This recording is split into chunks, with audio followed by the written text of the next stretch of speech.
Once upon a time, in a kingdom far away, the king called all the surrounding men from the surrounding lands before him. One young man, a peasant dressed in rags, stood near the back of the crowd. He wasn't particularly tall or strong, and he found that he'd been a failure in a great many things. His face was clean-shaven, his arms were frail.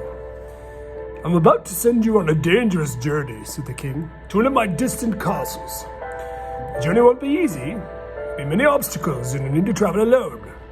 But the reward at the end will be great. But there'll be many times when things seem so wearisome that you'll want to give up. But only those who reach the end shall be rewarded." So many of the men gathered the supplies, hopped on their horses, and trotted off. But the poor young man stepped before the king. "Great king, I'm barely just a man. What if I fail? How will I ever succeed?" "You must make small goals and enjoy small successes. Take things moment by moment and day by day." "And," the king said, as he handed the young man a folded piece of paper with a picture of his very own daughter, "you must never lose sight of your prize." Well, the moneyless man set off across the country, wearing down the shoes on his feet.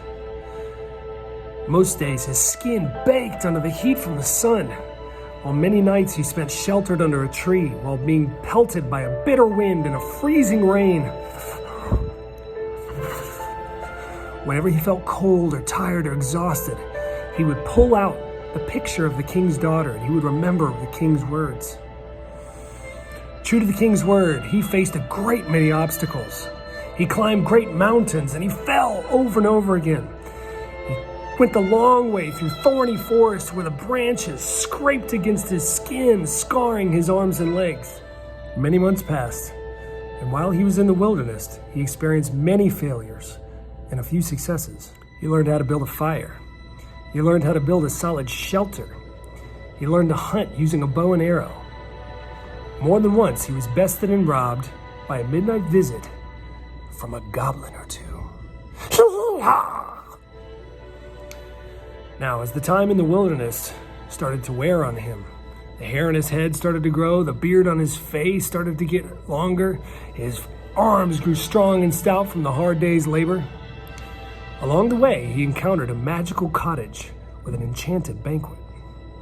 Being quite hungry, he gorged himself to the top, only realizing that the food he was eating was actually poisonous, causing his body to become quite ill. Each time he tried to leave the banquet, the road would lead him right back to where he'd come from.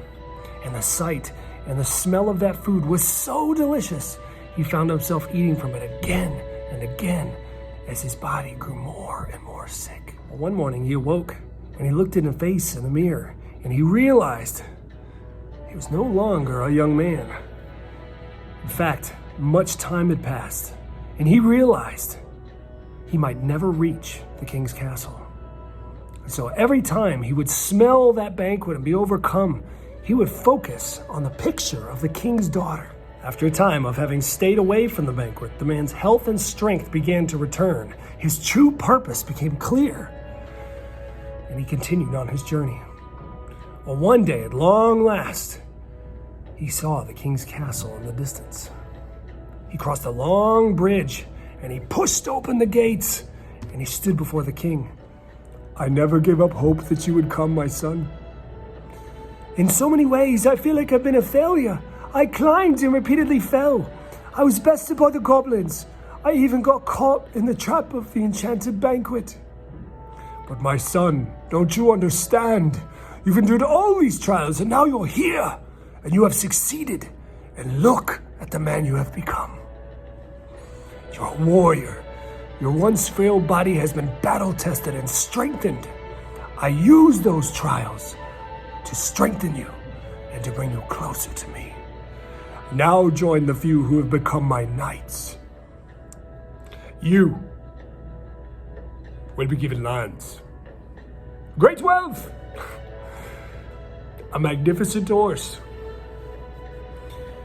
and my own daughter as a bride.